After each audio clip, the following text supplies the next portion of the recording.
اعوذ باللہ من الشیطان الرجیم بسم اللہ الرحمن الرحیم معزز سامعین کرام السلام علیکم ورحمۃ اللہ وبرکاتہ۔ میں حافظ ثاقب آپ لوگوں سے مخاطب ہوں۔ اگر آپ لوگوں نے اس ویڈیو کو کلک کیا ہے تو آپ سے یہ درخواست کروں گا کہ اس ویڈیو کو اینڈ تک ضرور دیکھیے گا۔ اس ویڈیو کو اینڈ تک ضرور دیکھیے گا۔ اس کا ٹائٹل آپ لوگوں نے دیکھ لیا کہ توصیف الرحمن کے بعد ایک اور فتنہ جو آپ لوگوں کو یہ قرآن پاک اٹھائے ہوئے شخص نظر آ رہا ہے، یہ ہے انجینئر محمد علی مرزا۔ انجینئر محمد علی مرزا، مولانا محمد علی مرزا نہیں ہے معزز سامعین کرام، آپ لوگوں کے سامنے دوبارہ رکھوں انجینئر محمد علی مرزا۔ اور یہ پنجاب کے کسی علاقے میں رہتے ہیں، اور یہ ماشاءاللہ سے ان کا کام آپ دیکھیں گے، میں آپ کو بتاؤں گا تو آپ لوگ خود حیران ہوں گے انجینئر ہو کے کام کیا کیا کر رہا ہے۔ معزز سامعین کرام، کسی مدرسے سے نہیں پڑھا، کوئی اس کے پاس سند نہیں ہے، ایک تو یہ چیز آپ لوگوں کو کلیئر کر دوں۔ دوسرا، یہ مدرسے جانے کو تیار نہیں ہے، اس حق میں نہیں ہے کہ مدرسے جایا جائے۔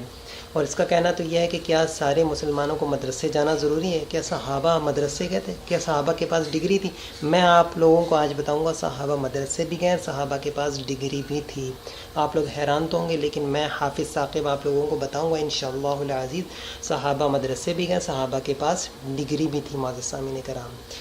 تو آپ کو میں صرف یہ کہنا چاہوں گا کہ دین علماء، دین کو پھیلانا، یہ لوگ جو دین آپ لوگ دیکھ رہے ہیں نا، ان لوگوں کو، انہوں نے دین کا لبادہ توڑا ہوا ہے۔ ان کا حلیہ دیکھ کر پریشان مت ہونا، ان کا حلیہ دیکھ کر دھوکے میں مت آنا معزز سامعین کرام۔ اللہ معاف فرمائے، اللہ معاف فرمائے۔ اللہ کے رسول صلی اللہ علیہ وسلم نے خود فرمایا تھا قرب قیامت حدیث کا مفہوم آپ کے سامنے رکھ رہا ہوں۔ قرب قیامت میری امت پر فتنے ایسے ظاہر ہوں گے جیسے تسبیح کا دانہ ٹوٹنے سے دانے نیچے گرتے ہیں، ایسے فتنے گریں گے۔ یہ انہی میں سے ایک فتنہ ہے، یہ انہی میں سے ایک فتنہ ہے۔ اچھا، اس کے کارنامے دیکھیں، صرف 2-3 مہینے کا عربی گرامر کا کورس کیا ہوا ہے اس شخص نے، 2-3 مہینے کا عربی گرامر کا کورس کیا ہوا ہے۔ اور اس کے آپ لوگوں کو اس شخص نے علماء کرام پر فتوے لگا دیے، علماء کرام کے بارے میں یہ کہتا ہے کہ شرکیہ الفاظ کہے، کفریہ الفاظ کہے۔ بھئی تجھے کیا سمجھ آنی ہے؟ مجھے سب سے پہلے تو یہ بتاؤ۔ امام مولانا احمد رضا خان بریلوی رحمۃ اللہ علیہ، مولانا احمد رضا خان بریلوی رحمۃ اللہ علیہ کی تفسیر کے بارے میں کہتا ہے کہ انہوں نے اپنی تفسیر میں کفریہ کلمات کہے، شرکیہ الفاظ کہیں۔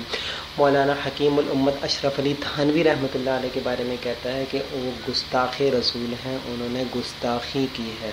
معزز سامعین کرام، اس سے سوال کیا کرنا ہے کسی نے؟ انہوں نے اصل میں اپنا چینل بنایا ہوا، اپنا چینل، اس کے دوست نے اصل میں ایک چینل بنایا ہوا ہے جس پہ یہ ویڈیو اپلوڈ کرواتا ہے، ویڈیو پہلے ریکارڈ کرواتا ہے، پھر اس کو اس چینل پہ اپلوڈ کرواتا ہے۔ یہ شرارت پھیلاتا ہے صرف، اور کچھ بھی نہیں ہے کہ لوگ اس کی ویڈیو دیکھیں پھر اس پہ کمنٹس دیں، پھر اس کی ویڈیو دیکھیں پھر اس پہ کمنٹ دیں، جسٹ یہ چاہتے ہیں۔ دیکھیں، دین ایک آپ کے پاس اگر کوئی لوگ آ رہے ہیں، آپ کی بات سن رہے ہیں، تو کیا مقصد تو یہ ہونا چاہیے کہ ان کی نماز روزہ اگر وہ نہیں پڑھتے تو پڑھیں، جو پڑھتے ہیں تو ان کی نماز صحیح ہو، ان کے دین کی طرف بڑھایا جائے، یہ تو نہیں ان کا ایمان خراب کیا جائے۔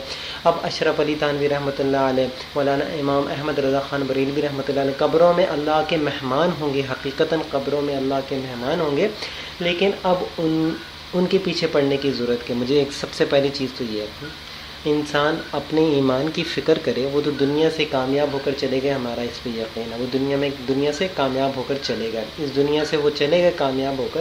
اب ہمارا مقصد تو یہ نہیں ہے کہ وہ 100 سال 150 سال ہو گیا ان کو دنیا سے گئے ہوئے، اب لوگوں کے سامنے وہ چیزیں رکھنا، مختلف رسالوں سے چیزیں نکال کے لوگوں کے سامنے رکھنے کی ضرورت کیا ہے؟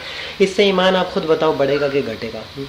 انسان کی نفرت دل میں پیدا ہوگی کہ نہیں ہوگی؟ اللہ معاف فرمائے، اللہ کے رسول صلی اللہ علیہ وسلم۔ اور آپ اس بات سے اندازہ لگائیں کہ کوئی دلیل نہیں ہے نا اس چیز کی۔ اب اشرف علی تھانوی رحمۃ اللہ علیہ کے بارے میں یہ کہتا ہے کہ اشرف علی تھانوی شرک گستاخی کی ہے، گستاخ رسول ہے۔ اشرف علی تھانوی ایک رسالے کی بنیاد پر کہتے ہیں، رسالے کے واقعے کی بنیاد پر یہ کہتا ہے کہ اشرف علی تھانوی رحمۃ اللہ علیہ کے بارے میں کہتا ہے کہ وہ گستاخ رسول ہیں۔ کوئی اس کے پاس کوئی ٹھوس ثبوت تو نہیں ہے، میں کہوں گا کوئی ٹھوس ثبوت نہیں ہے۔ آپ اس بات سے اندازہ لگاؤ، اللہ کے رسول صلی اللہ علیہ وسلم کے پاس غالباً ایک آدمی آیا، ایک عورت آئی، کہا کہ میں نے زنا کیا، مجھے اس کی سزا دیں تاکہ میں پاک ہو جاؤں۔ اللہ کے رسول نے کہا نہیں، تو نے زنا نہیں کیا۔ دوبارہ آئے، کہا یا رسول اللہ میں نے گناہ کیا، میں نے زنا کیا، مجھے اس کی سزا دیں۔ تو اللہ کے رسول نے فرمایا نہیں، تو نے نہیں کی۔ تیسری مرتبہ آیا، پھر اس نے یہی درخواست کی، تو اللہ کے رسول نے فرمایا کیا تیرے اس عمل پر تیرے کوئی گواہ ہیں؟ معزز سامعین کرام، آپ اندازہ لگائیے، اندازہ لگائی. یہاں تو ایک رسالے کی وہ اٹھائی، ایک رسالے کو اٹھایا اور ایک عالم دین پر اس نے فتویٰ لگا دیا. ایک عالم دین پر کہہ رہا ہے کہ یہ عالم دین جو ہے عالم دین نہیں تھا، گستاخ رسول تھا. یہ ہے اس شخص کی حقیقت. اللہ اکبر. میں جھوٹ ہی نہیں کہہ رہا، آپ اس کے کلپ خود دیکھ سکتے ہو، آپ اس کے کلپ خود دیکھ سکتے ہو. اگر میں جھوٹ کہہ رہا ہوں تو ماجد سامنے کرا، مجھے کوئی ضرورت نہیں ہے. ایک چینل بنا ہوا ہے انجینئر محمد علی مرزا شارٹ کلپ کے نام سے یوٹیوب پر، جس پہ ویڈیوز اپلوڈ کی جاتی ہیں اور صرف اسی ٹائپ کی ویڈیوز اپلوڈ کی جاتی ہیں. اسی ٹائپ کی ویڈیوز اپلوڈ کی ہیں. کتابوں میں سے کوئی غلطیاں نکالنا یہ ان کا کام ہے، کسی کے بیان میں سے کوئی غلطی نکالنا ان کا کام ہے، اور عوام کو صرف اسی جنگل میں پھنسائے رکھنا ہے، صرف عوام کو اسی دلدل میں پھنسائے رکھنا ہے، اور کوئی کام نہیں ہے. ماجد سامنے کرام. اچھا تو کیا کہتا ہے کہ اس سے کسی نے کیا سوال کیا، اس کے اپنے چیلے نے سوال کیا کہ تبلیغی جماعت والے جو ہیں چلہ لگاتے ہیں، یہ لگاتے ہیں، تبلیغی جماعت کے حوالے سے آپ کی کہہ رہا ہے. تو کیا کہہ رہے ہیں بھائی؟ انجینئر صاحب کہہ رہے ہیں، انجینئر صاحب نے کہا کہ ہمیں تبلیغی جماعت کے جو طریقہ ہے اس میں اختلاف ہے. بھائی تجھے اختلاف ہو یا نہ ہو، تجھے کیا ضرورت؟ تو کیا بڑا آیا مولوی بے غیرت انسان، تجھے ضرورت کیا ہے اس کام کی؟ تجھے کیا خاک اختلاف ہونے؟ کتنے بڑے بڑے علماء کرام، کتنے بڑے بڑے علماء کرام کی سوچ بچار کے بعد یہ کام شروع ہوا، اور تو کہتا ہے کہ تجھے اختلاف ہے؟ اتنی بے شرمی، اتنی ڈٹائی، اللہ معاف فرمائے. تو یہ حقیقتاً فتنہ ہے، حقیقتاً فتنہ. اگر اس نے دین کے کسی موضوع پر، میں عالم نہیں ہوں لیکن دین کے کسی موضوع پر، اس کے لیے میں ہی کافی ہوں، میں اس کی گارنٹی دیتا ہوں، اس کے لیے میں ہی کافی ہوں. اگر دین کے کسی موضوع پر اس نے بحث کرنی، مجھ سے کر لے، مجھ سے کر لے، مجھ سے کر لے. کیونکہ جاہل کو ایک جاہل ہی نپٹ سکتا ہے. یہ جاہل ہے اور میں اس کے ساتھ نپٹنے کو تیار ہوں. یہ جاہل ہے اور میں اس کے ساتھ ایک جاہل کو ایک جاہل ہی نپٹ سکتا ہے.